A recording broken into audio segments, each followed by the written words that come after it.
Welcome to The Impact Effect, hosted by conscious leadership expert Tom Eddington, advisor to some of the world's most successful companies and CEOs, where each week we help executives, entrepreneurs, and organizers become more effective leaders while growing businesses that are making an impact in the world. And now, here's Tom. So welcome to the show, Leif. It's great having you here. Thanks, Tom. I would love to just have you share a little bit about your background and some of the work you're doing and what calls you to be in conversation with me on conscious leadership. Well, I guess I come from a rather strange background for conscious leadership. I'm a zoologist by trade, and I started working with orangutans and discovered that the persons, in some ways, a more noble form of personhood than us and our aggressive cousins and chimpanzees. And so I started on a mission to save them and stop them from harm and save their species from extinction. But along the way, I've learned and discovered a lot about humanity and the humanity that exists latent in humans and also orangutans, and hoping to do some good with that knowledge to solve the problems of conservation and the environment and global warming. So can you describe your definition of what I call conscious leadership? For me, it's about expressing the love that within ourselves, through our work and connecting with others, and first of all, of course, is reforming ourselves before we try to reform others, and hopefully find the empathy and understanding, which we can only do through not only listening to somebody, but actually feeling love and empathy for them. Yeah. And so we can truly communicate and come to the best working relationship. Yeah, and there's the compassion piece, both self-compassion and compassion for other. Yeah, at some stage, those things for me just disappear in a sense, And so when I look into the orangutan's eyes and your eyes, the feeling for me is that's you're my own self living another life. Yes. And the reality is, of course, from a biological perspective, born with the same genes in the same environment and same circumstances, we'll all do the same things. Right. And so there's no possibility of criticism or superiority and that sort of stuff. And so there should be no sense of others. Every living being is my own self living another life. Yeah. And can you talk a little bit about how that manifests, how you actually show up in the world? What does that look like for people that you're leading, that people are engaging with you? I guess the first thing is, from, let's say, a corporate point of view, we're not interested in building an empire or a structure. And so we cooperate and we form only structures and corporations and legal fictions, such as companies, only when required to achieve the goal. Yeah. And so the company, the organization itself, and even myself as a leader, become subservient to the cause. Yeah. And therefore, as I maybe call it, you don't get these false gods. You're trying to protect the NGO, trying to protect the reputation, and lose sight of what we're there to achieve. Right. And of course, ultimately, my fantasy situation is the organizations I lead and produce will close down one day, because I don't want to create a world where we have to have conservation organizations or welfare. I want to create a world where they're superfluous to our needs. Yeah, with many of the leaders I work with, executive directors in the nonprofit sector, I've encouraged them to assume that their organization goes away in a maximum of 50 years. Because either they've succeeded in why they created or why the organization exists, or they've failed in their mission. Yeah. And after 50 years, if they haven't been successful by a generation or two, then they really should say, we failed. Yeah. And allow somebody else to come into the space with those resources and see if they can do a better job. Yeah. Yeah. And with conservation, what I find is, what we want to do in the realm of the mind is sell hope. Yeah. But But ultimately, hope comes with its partner, despair. Yes. You know, because that's the way the world is created and the way the world works. And where I'm trying to communicate and come from is a natural expression of love. You can't help, you know, if you're happy, does it make sense? You can't help want to make things happy and make things happy. But we know that indiscriminate charity causes more problems in the world than it creates. Yes. So I call it the two wings of the bird, the wing of the heart and the wing of the intellect, you know, to express the love you feel for your fellow beings in an intelligent way that's going to make a meaningful difference. And it's I guess from my point of view is supporting that bird to fly with the two wings of, you know, working is my goal. And can you mentioned the orangutans and how that provided your observation of them, how that provided you with some of the insight. Can you talk about other things that helped inform and shape your worldview? I guess, you know, some of the great science fiction is talking about the state of our society today, Yes. but it's put in a framework which is actually easiest to understand because it's taken away from our prejudices. And a lot of people experience it themselves.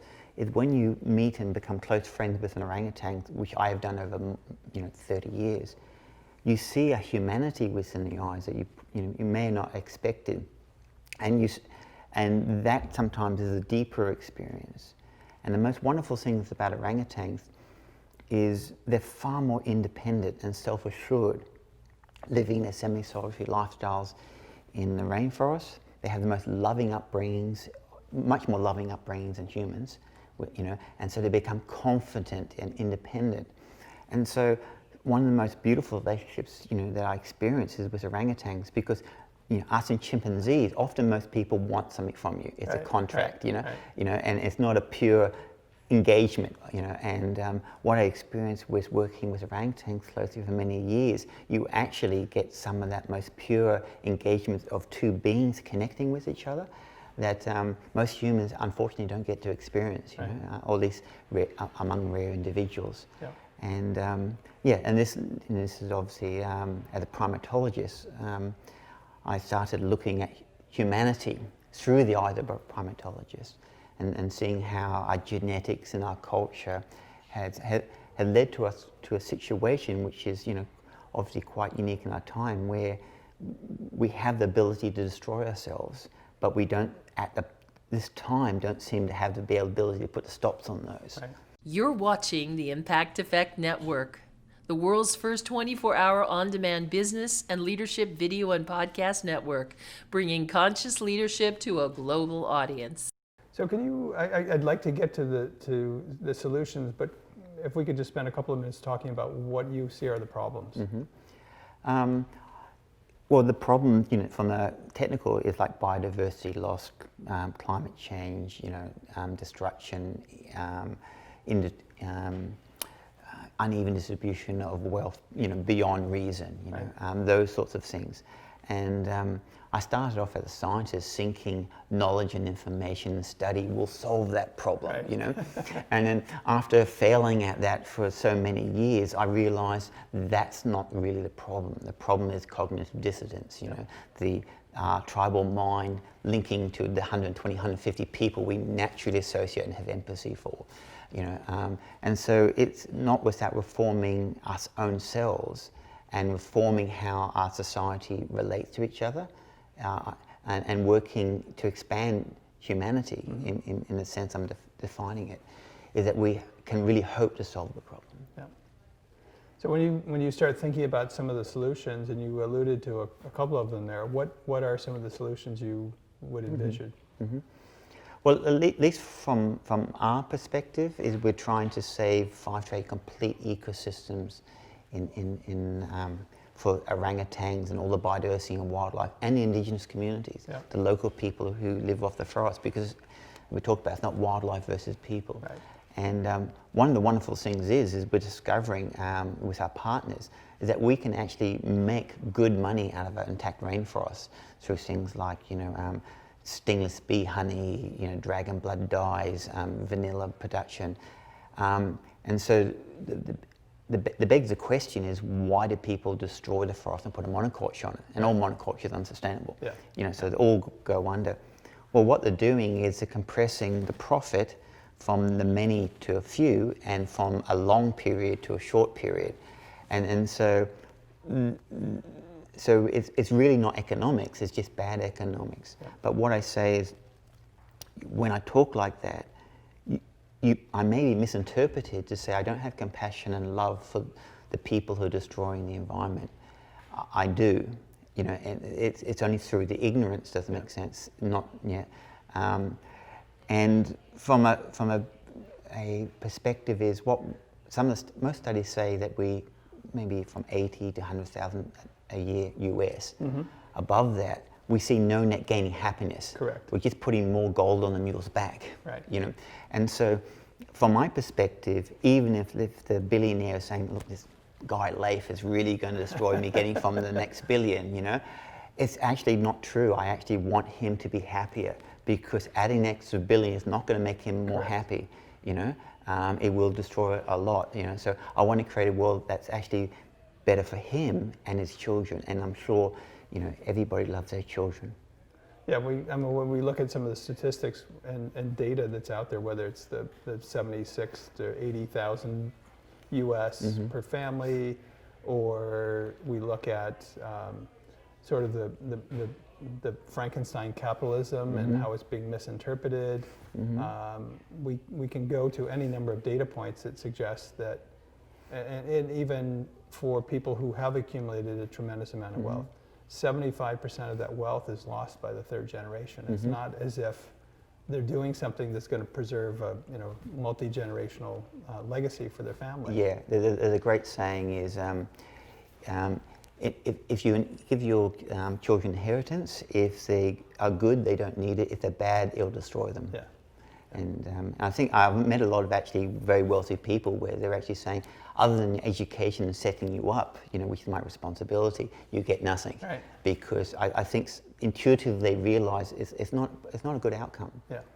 So how did you make that transition from focusing on thinking that the technology, the academic, the scientific approach was the solution to really understanding it, in my vocabulary, understanding that the energy of the universe is love, and making that shift? And can you talk about that? I guess at the same time I'll be going on a spiritual journey. You know, again, it's linking to philosophy. You know, reform yourself before you try to reform the world. Right. And of course, I'm not suggesting that we all need to go away and contemplate our navels in Himalayas before we do anything. But at least when we embark on a journey to make a difference in the world, let's just, you know, make sure that, you know, we're cleaning up our own rubbish. Yep. On the way through, and through that time is, you know, and it's been quite a surprise to me, is I've just developed this love and joy within myself. Yeah. You know, and so which I have to express in some sort of way, because often, you know, people will come to you, you know, when you're in this business, oh, you make such sacrifices, you know. You sacrifice all this and you're doing all this wonderful work, you're such a great person. It's all not true in that sense. Is no, you know what I mean? There's so much joy, doesn't make sense. I've got to get it out. You know, there's no burden. I'm not sacrificing anything, you know. If you're working all day and struggling in a job you don't like to get that next Porsche or that sort of stuff, you are the great sacrificer, you know. And so the journey to caring and you know, making real difference is actually, if you're doing it right, is full of joy and love. Absolutely. And that joy is absolutely priceless. You can't put any monetary value on that. It is, exactly. And, you know, in essence, it's like someone offered you $1 billion, worthless. Yeah. You're going to buy me $1 billion? You want me to live in this high-class misery for $1 billion? It's not worth it. So there's no possibility of being paid off, because they're not offering you anything anymore that really of value when you find that joy within you. And as you know, I've learned is it may be difficult to find the love and joy within yourself, but it's impossible to find it outside of yourself. Yes.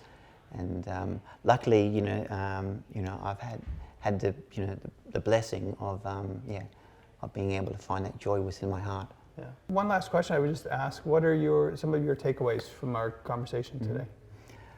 The main takeaway is, to reform yourself before trying to reform the world, Yep. but also take some time to become active in expressing that compassion in an intelligent way. Mm-hmm. And of course, I'd love people to read the books that I write and learn a little bit about orangutans and the need to conserve them, because in many ways they represent a more noble form of personhood than we naturally experience amongst our human race. And the last question I would ask is, how can people find you, find your books, find your work? Our books are available on Amazon, but we'd love you to come to our website, theorangutanproject.org, and there you can buy the books, and we'll post them out to you. And also we have ecotours. We take people in the jungle to experience the orangutans and the magic of connecting in some ways back to our tribal ancestry, which is wonderful because that's the environment we've actually evolved in. And actually to go back there on that journey is sometimes one of the most unique and beautiful experiences people can have. Wonderful. Well, thank you again for being on the show. Well, thank you, Tom. You're watching the Impact Effect Network. Thank you for joining Tom Eddington on the Impact Effect. Visit ImpactEffectNetwork.com to connect with Tom and discover additional episodes featuring today's top leaders making a global impact through conscious leadership in the world today.